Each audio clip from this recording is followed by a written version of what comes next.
Ինչ է այստեղ կատարվում քաղաքացիներին ուղղակի եկել են հանգիստ իրենց համար կանգնել են ոստիկանները բերման են ենթարկվում առանց բացատրության։ Այստեղ դասական ապօրինությունն է տեղի ունենում, հենց նոր ականատես ենք լինում, քանի որ սակավաթիվ ենք քաղաքացիներով, ինչպես միշտ երևի թե գերագնահատվել ենք, հա, մեր գործողություններով ու մեծաքանակության թվով, ինչպես տեսնում եք, արդեն երևի թե պատկերը ցույց եք տվել, մոտ 2-3 տասնյակ քաղաքացի ենք այս պահի դրությամբ եւ հարյուրավոր ոստիկանական ուժեր ու ոստիկանները առանց կրկին, հա, ունենք մենք այս երկրում ոստիկանության մասին օրենք, ոստիկանության ուժերի, ոստիկանական ծառայության մասին, զինված ուժերի մասին մի շարք օրենքներ, ու եթե իրավական պետությունում մեզ պատկերացնենք, այս մարդիկ զին ծառայողները, ոստիկանական ծառայողները պարտականություններ ունեն։ Պետք է մարդու երբ բերման են ենթարկում, մարդուն ինչ որ օրենք իրավախախտում իրան թույլ տա, մարդուն ժամանակ տրամադրեն, տեղեկացնեն, որ իր գործողությունը իրավախախտում է, ժամանակը իրավախախտումը չդադարեցնելու ենթադրյալ ժամանակը չպահպանելու հետ անցնելու պարագայում նոր բերման ենթարկեն։ Հենց որ մեր աչքի առաջ արդեն երևի 4-5-րդ քաղաքացուն ուղղակի կանգնած քաղաքացուն առանց որևէ նախազգուշացման բերման ենթարկեցին ու բիրտ ուժ կիրառելով։ Համարն ասում էր, որ այս շենքերը այստեղ ինչպես հասկացա համայնք ավականու անդամի ընդդիմադիր բերման ենթարկեցի։ Նոր իմ աչքի առաջ մայրը խնդրում էր թողնեին մոտենա այս մերձակայքում մանկապարտեզ կա իր անչափահաս երեխաներին տուն տանի, թույլ չտվեցին։ Մարդիկ այն ուղղակի բնակիչներ են անգամ այդտեղ որպես աջակցություն ու զորակցություն չեն եկել։ Մարդկանց ծայրաստիճան ագրեսիվ հրահանգավորված ծառայություն են իրականացնում ու անհասկանալի կերպով երևի թե առաջի ակցիան չէ, հա, որ քննչական կոմիտեի։ Ես ներքևից գալիս եմ բախենում իշխանությունները, ինչու են այսքան կուտակել։ Ուժ են ցույց տալի ակնհայտ կերպով, փորձում են իմ կարծիքով ի սկզբանե ուժի ցուցադրությունը իրենց վախերի եւ թուլության ուղակի վառ ապացույց է։ Այստեղ կրկին ընդգծում եմ, հա, ինչպես միշտ կարող է մի քիչ մեր հանդեպ կամահրանքով է ասենք, մեզ գերագնահատում են, ինչպես տեսնում եք, ցավոք սրտի դժբախտաբար այդքան է շատ չէ, բայց ես լիահույս եմ, որ մեր քաղաքացիները կմիանան կաջակցեն այս պայքարին, որովհետեւ այստեղ ենք այս պահին գտնվում ի զորակցություն հայ առաքելական եկեղեցու եւ ի աջակցություն Միքայել Աջապանյանի, եթե դուք տեսել եք լրահոսից տարածում եմ, որ առավոտյան ազգային անվտանգության ծառայության ուժերը ներխուժելով նրա կեցավայր խայտարակ կերպով, հա, ավիրել են ողջ կեցավայրը, անգամ սուրբ մասոնքները, նղշարները տրորել, հա, գետնին տվել եւ այլն, ինչ եք ուզում ցույց տաք, հա, որ սրբապիղծ եք, հա, ինչ կարմիր նոր կետեր եք տրորում ու հատում, ինչ կարմիր լույսերի ներքո եք ասում, ընդգծենք, հա, սա մեր Հայաստանի Հանրապետության պատմության առաջի դրվագն է, որ իրավապահ մարմինները խուժում են եկեղեցու տարածք եւ նաեւ ընդգծենք, որ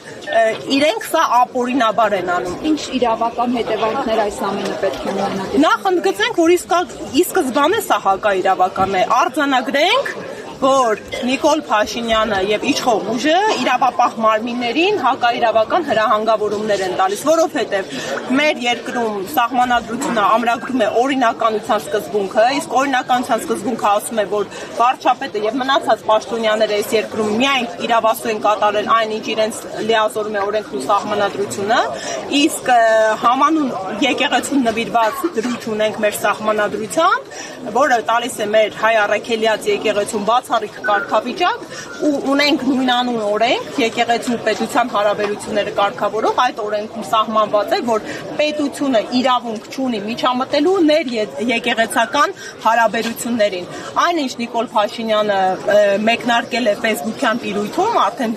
10 օրից ավել է, դա եկեղեցու ներքին գործերին միջամտել է, դա եկեղեցական պետք է յուրաքանչյուր քաղաքացի ու հայ գիտակցի, որ սա վեհափառի թիրախավորում չի, սա սրբազանի թիրախավորում չի, սա ինստիտուտի հայ առաքելյաց եկեղեցու հետապնդում ու թիրախավորում է, ինչի իրավունքը Նիկոլ Փաշինյանը որպես վարչապետ չունի։ Տիկին Մելոյան, դուք կարդում եք Նիկոլ Փաշինյանի օրինակ 1 ժամ 30 րոպե առաջ այդ գրառումների շարքը Facebook-յան իր էջում։ Ես անկեղծ ասած չեմ հետևել, որովհետև էջմիածնում էի եւ էջմիածնից դեպի այստեղ ճանապարհին եմ եղել։ Նկատի ունեմ այդ գրառումների ինչ բովանդակությամբ են։ Օրինակ, չպետք է գնան, ես հիմա կարող եմ ուղիղ մեջ վերել Նիկոլ Փաշինյանի վերջին գրառումը։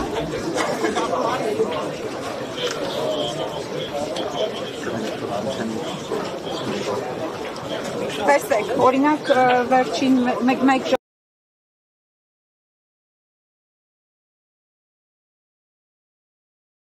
առաջ արել գրառումը, նշում է, որ եւս մեկ աստվածաշնչյան պատվիրան խախտեց Սրբազանը ճակերտների մեջ է գրել հնազանդություն իշխանություններին, այսինքն օրենքով սահմանված կարգով կայացված որոշումների։ Ինչ է անում։ Կներեք, սենց ասեմ, հա, եթե անգամ Սրբազանը ինչ-որ պատվիրան խախտում է, դրա քննադատը, դատավորը ու գնահատական տվողը Հայաստանի Հանրապետության վարչապետը չէ։ Այս ամբողջ մեր ուղերձը պետք է այստեղ ինքը որպես վարչապետ էս անձը, դու քաղաքացի Նիկոլ Փաշինյան չես ու եթե լիներ քաղաքացի կարող էր ընդհանրապես կարծիք հայտնել Սրբազանի գործողությունների վերաբերյալ։ Դու վարչապետ ես ու կխախտի կուսակրոնությունը, կխախտի պատվիրանը, դա բացառապես ներեկեղեցական խնդիր է, դա ներպետական խնդիր չէ։ Եվ երբ դու այս հարցերի համատեքստում ուղղորդում ես իրավապահ մարմիններին, դու իրավապահ մարմիններին դրդում ես ապօրինի գործողությունների։ Իսկ իրավապահ մարմինները ըստ իմ կողմից կոչած մի շարք օրենքների եւ մեր օրենսդրության իրավունք չունեն հակաիրավական հրահանգ կատարելու։ Այսինքն, եթե վերադասը տալիս է հակաիրավական հրահանգ, իրենք պարտավոր են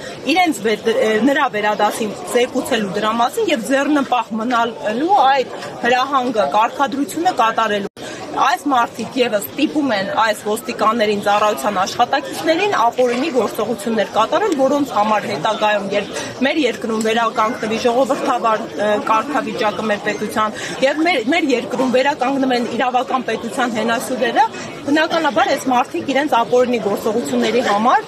պատասխանատվության են ենթարկվելու։